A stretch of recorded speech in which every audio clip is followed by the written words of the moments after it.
Daniel Lucas, and welcome to Book 101 Review. Well, Book 101 is all about the books that are read for the last 40 years. And today I have my special guest.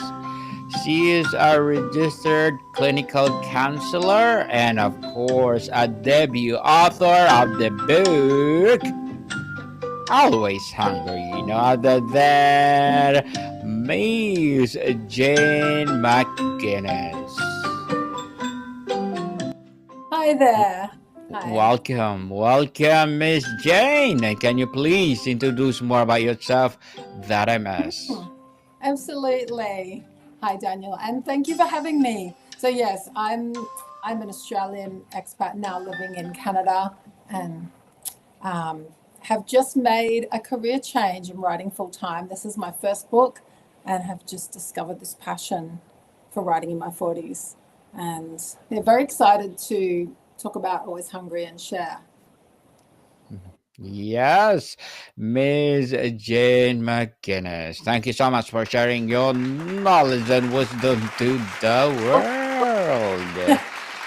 And today, let's talk about your debut book.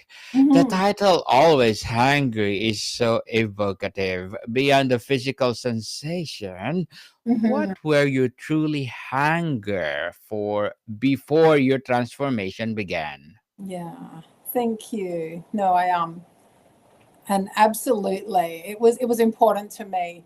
The title was significant. Is significant because on my journey, I realized it was never food that I hungered for, and I think for a lot of people, I can't speak to everybody's experience, but I know in mine and in my clinical practice and my work, and certainly people in my life that I talk to, it's a very common that when it comes to disordered eating and emotional eating, it's we're usually not hungry for food, and I certainly wasn't. So just figuring out what I was hungering for, what was driving the emotional eating, the root causes around it, that was essential to healing and making peace, losing the weight, making peace with my body. I think that's sometimes the missing piece when somebody tries the latest diet. They yeah, we all want a quick fix. But it's temporary, of course. We try something and it's temporary, of course. It works while we stick to it. We come off it. They're not permanent, sustainable, healthy changes. The weight comes back on. And I truly believe without doing the emotional work, certainly in my experience, I believe for most people, it's impossible to sustain long-term weight loss and health and make peace with the body unless you figure out what you're hungering for. Yeah. I mean, What was the defining moment or rock bottom that made you realize your relationship with food and your body was no longer sustainable?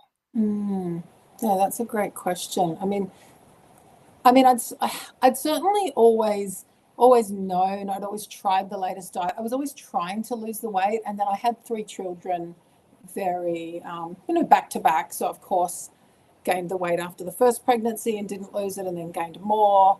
I recall my mother, warning me, of course, you need to be careful. You need to lose that before you have another baby, and I didn't. But at that point, my eldest child was on the spectrum and not diagnosed. So that was challenging right from the beginning. And so yeah, there were obviously the challenges of being a young mother with husband working long hours and three little kids, and trying to make healthy changes. Certainly after I had my son, I looked in the mirror and I just didn't recognize myself, and I just thought this is not going to be my story. I mean, I love playing sport as a kid. I love being active now. I have a passion for. I'm always hungry to be out in the mountains, mountain biking or hiking or skiing. So I knew that I was just determined to make a permanent change and heal my body. So it was certainly, yeah, after my son Alexander was born, I just thought, okay, it's just time. Like enough's enough. And I do believe um, determination is key. I mean, willpower's tough. It waxes and wanes. I discovered the work of Janine Roth, who wrote Women, Food and God. A lot of books around emotional eating. That was extremely helpful. I mean, that was really quite life changing when I picked up one of her books. So that certainly helped. I was already on my way to making changes, but she really helped in, and it's obviously helped millions of women in asking, and people. I shouldn't just exclude other genders, but her work was integral in helping me to figure out like what I was doing in the pantry or the fridge when I wasn't physically hungry. So at a certain point, I think we're just completely disconnected from the body. We're not feeling signals of hunger and fullness. If we are, we ignore them because we're dysregulated. You know, if we've got the sympathetic nervous system's activated. I mean, there's, you know, the psychological elements, emotional elements around disordered eating, you know, whether it's anorexia, bulimia, or binge eating disorder, you know, the whole spectrum. It's, yeah, it all comes down to being, you know, dysregulated. You know, we're not feeling safe in the body. We're trying to feel safe. So we'll either move away from food or toward food. It's two sides of the same coin. But, you know, either way, it's just a completely unsustainable, you know, relationship with the body because we're not truly living in it. So yeah, it was a long process, but certainly started in earnest when I realized I wasn't having more children, and well, I wanted to be around to enjoy, you know, if they have grandchildren one day. I thought if I continued along that same trajectory, I probably would have shortened my lifespan for sure. And yeah, I wanted to be active with my kids and bike ride with them and ski with them, and at that point, it just I would be tired before them. I didn't have the energy, and I was just carrying far too much weight. You know, I had to yeah, was determined to do something about it. Miss Jane, what the subtitle is How Lost or How I Lost the Weight and Mhm. Found Myself. This is implies the two are connected but distinct. Which was the more difficult journey, losing the weight or finding yourself? Ooh, well, that's a good question. You know, because they kind of, I guess, really it happened concurrently. I suppose as the weight started to come off first.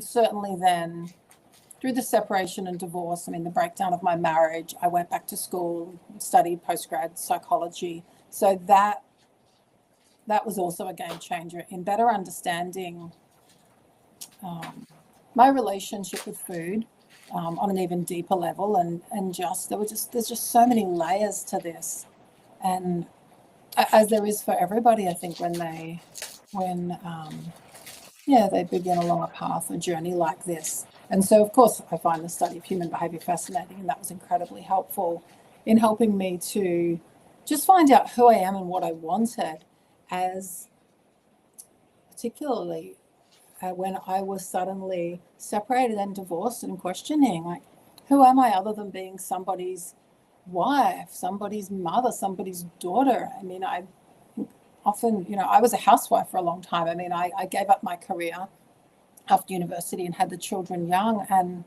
you know, Betty Friedan talks about it in, you know, The Feminine Mystique, that brilliant book. You know, she calls it the problem with no name, I believe.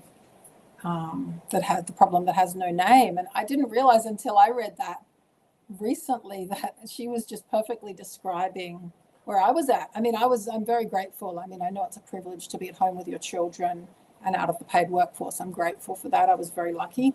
But it also, I didn't realize at the time that I needed more. I wasn't fulfilled. I needed a challenge outside of washing and mopping the floors. And I mean, raising the children was and still is a joy, but I needed more. I needed a career and I needed challenge outside of the home, and I didn't have that. I needed to figure out who I was, which I did. I did find myself through that, you know, through that experience of having to stand on my own 2 feet and figure out who am I when I'm not someone's wife or mother. Um, and so it's been a wonderful journey. It was incredibly tough at times, absolutely. I feel like I've come through it now, and just incredibly grateful and want to share what I've learned. And yeah, life really is wonderful. Life is something else. It So, sure. Miss Jane, how do you redefine what it means to be a full or nourished on this journey? Oh, sorry. I missed that. I think my connection just cut a little there. I apologize. No worries. So, how do you redefine what it means to be full or nourished on this journey? Mm, so, in terms of physical fullness, you mean, and satisfaction with regard to food and my relationship around eating? Yes. Yeah.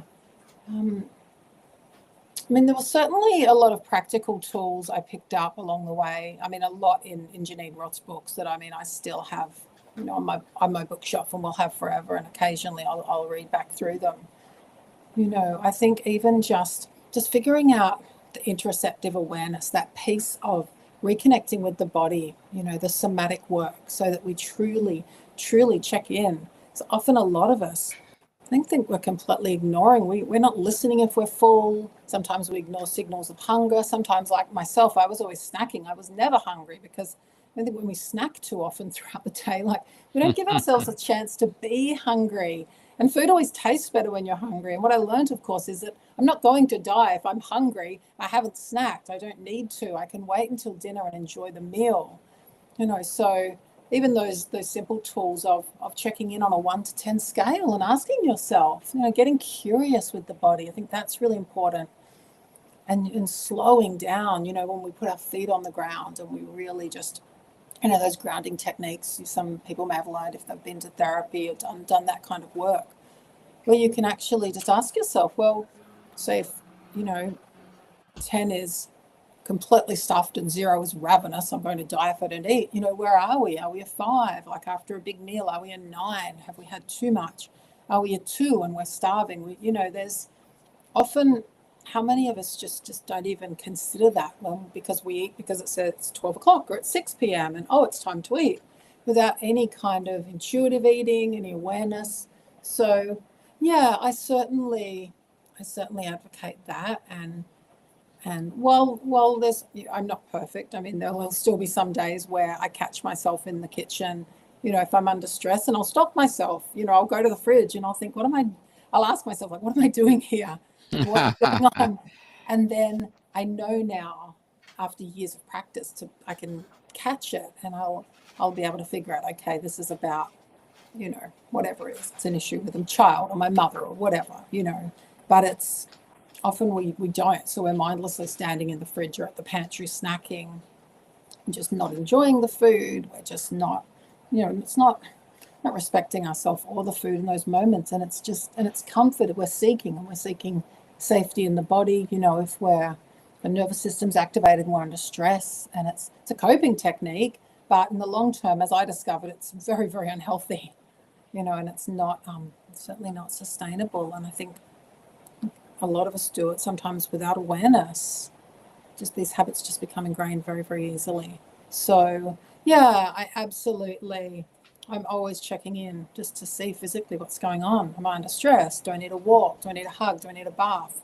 Or am I hungry? Do I need to go and cook something? And yeah, I'm a big fan of obviously like proper whole food, obviously, where possible, just I try and keep it as unprocessed as possible and cook at home, and just, yeah, without being fanatical, just try and put good, real food into my body, It's meant to be enjoyed. Just, yeah. So, Miss Jane, for many, food is a coping mechanism. Mm-hmm. What was the void that food was failing for you? It Mm, what healthier tools did you learn to use to fill the space? mm-hmm. I mean, I certainly have a healthy addiction to exercise now. So I realized that was lacking, because of course, as soon as I started exercising and got all the happy chemicals going, we feel better, we make better choices. It's a positive upward spiral. I mean, my eating disorder, I definitely traced back to my childhood. I mean, my unhappy parents, the daddy issues, the comfort eating as a teenager that started. There was some school bullying, and yeah, it just became a very, very easy but very unhealthy, dangerous coping mechanism. When I had a bit of a slightly crazy childhood. I mean, it was a little dysfunctional, and so that's certainly where it began. And then, these habits, they're easy to form and hard to break in my experience. And it just became something I did without questioning it. If I was anxious, I'd go to the fridge. If I was upset, if I was worried, if I was sometimes when we're excited, we're happy. It's just we always turn to food. I know I did, without any awareness. But it was, yeah, certainly the anxiety I had to get on top of, the insecurity, the never feeling good enough, which, the constant. Then I'd look in the mirror, you berate yourself, and then the next thing I would do, of course, is go and eat something because it was um, a comforting, for 5 minutes, and then it was certainly a vicious cycle. But yeah, it was there was most definitely a void, and I certainly don't regret any of my decisions, of course, to marry young and have the children. But at the same time, they needed more without an awareness of that. I think when they were younger, you know, perhaps something outside of the home, obviously having the time to be more active. I mean, when they were little, we didn't have, and still we never had family living nearby. So they were at home with me. I mean, I was a full-time parent 24/7.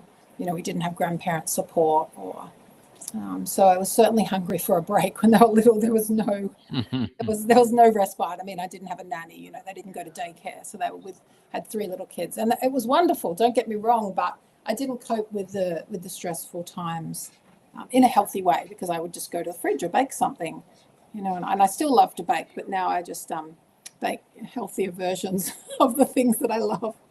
So we're all having far healthier options. Yeah.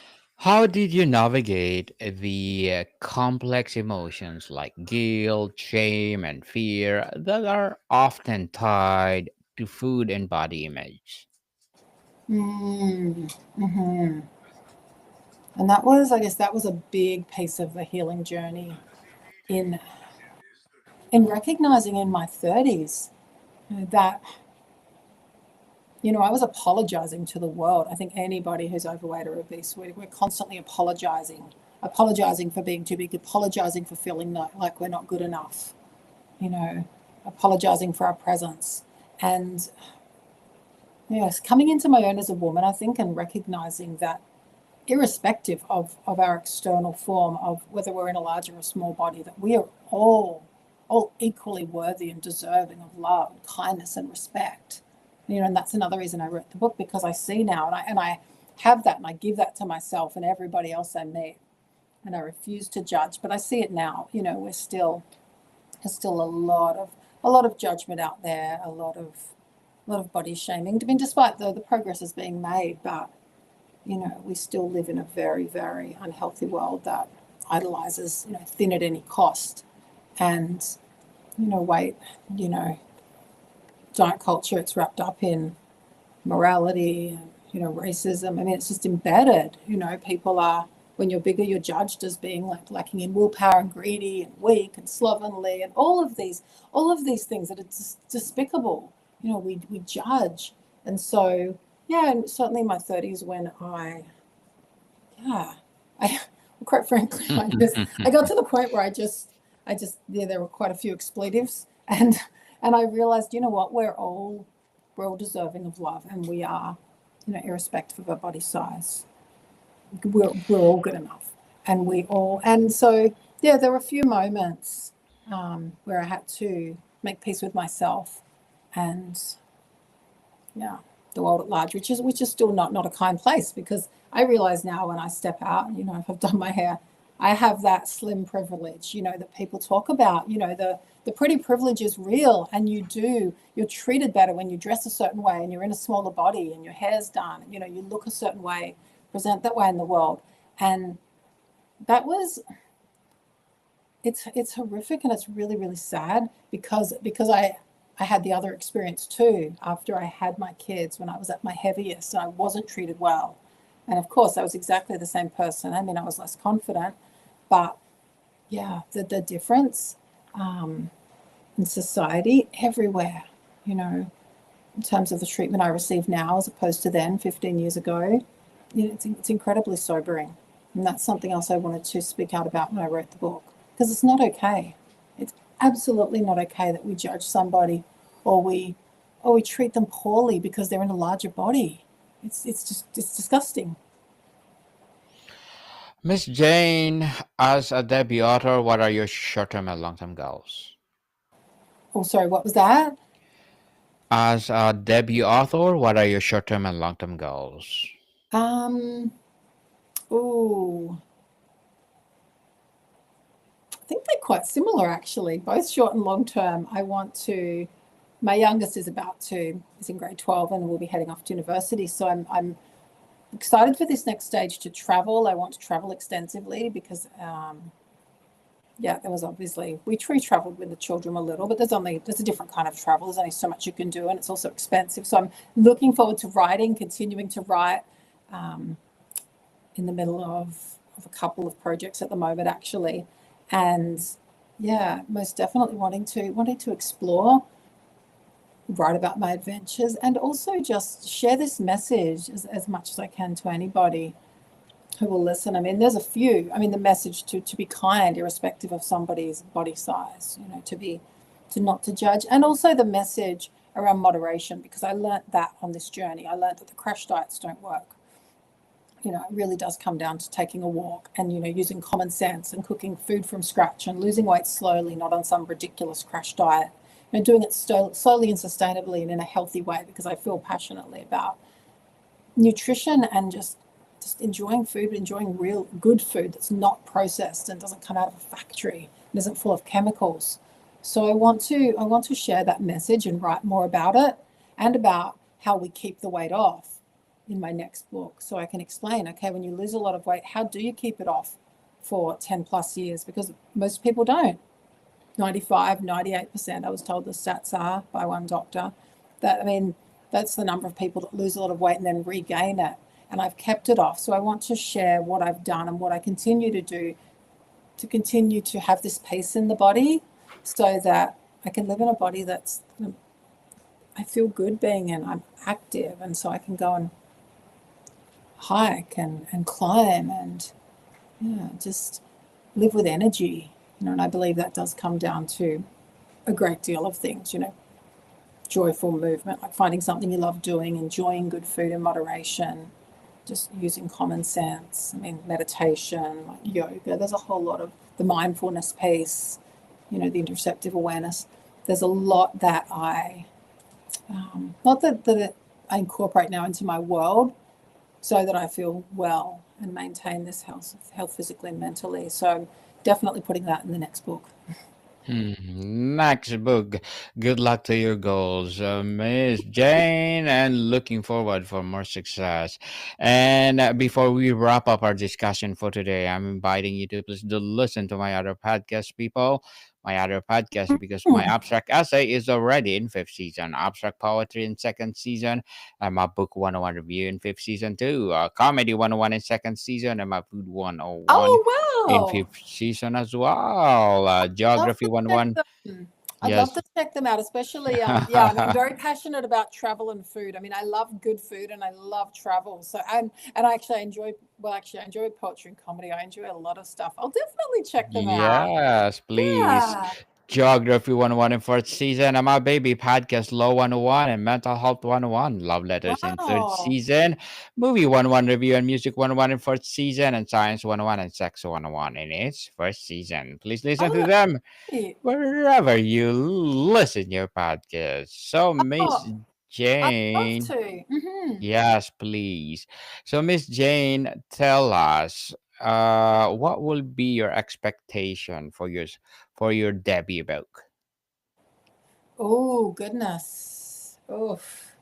Well, I'm doing a lot of manifesting. I really just I want to reach anybody who's ever struggled with their relationship with food, who's ever looked in the mirror and not felt good enough, who's ever wanted to lose weight and tried all of the crash diets, and of course, then you just often regain more than you lost. Yeah, I want to reach anybody who's perhaps like decided to walk away from a marriage like I did, raising small children, and knows what that's like, And so I speak to that experience. Yeah, I'm just hoping to reach, anybody who may have an interest in disordered eating also and can relate to my experience, which I do share in a very extremely open way. Yes. And ultimately, what is the core message of hope you want every reader to take away from Always Hungry? Ooh, certainly. Well, I guess there's the two main messages. I mean, one is be kind, irrespective of whether you see someone in a smaller or a larger body. Let's just remember to all be kind to each other. It's just number one. And number two, moderation is key to healing our relationship with food and our body and getting to the root of why you're overeating if you have a disordered relationship with food, figuring out, okay, what's going on, because often we're not hungry for food. I mean, I'm hungry for life now, but I certainly don't eat when I'm not hungry because I'm not respecting the body. So that's the other big takeaway. And just obviously seeking help, see a therapist, do the work if you want to make peace and heal your body. Absolutely. Yes, amazing. Jane McGuinness, thank you so much for sharing your debut book to the world. Thank Always you. Hungry. And thank you for having me, Daniel. Much appreciated. Yes, looking forward for the next book. And can you please invite our listeners to support Always Hungry? Much appreciated. Absolutely. And they can go to my website, janemcguinnesstheauthor.com, and the links there. Yes. Mm-hmm. Yes. How about other place where books are sold too? Oh, sure. Absolutely. Through everywhere online. I mean, through my website, you'll find the bookstores, Barnes and Noble and Indigo, Amazon, on through Audible.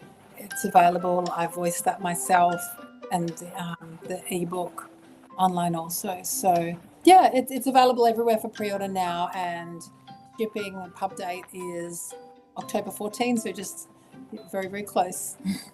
Yes, people, let's support Miss Jane McGuinness because if you support her, for sure, more and more empowering books like this to come. So, Miss Jane, thank you so much for your time. Thank you very much, Daniel. It was my pleasure. Lovely to meet you. More to come, people. See you soon. Bye. Bye-bye.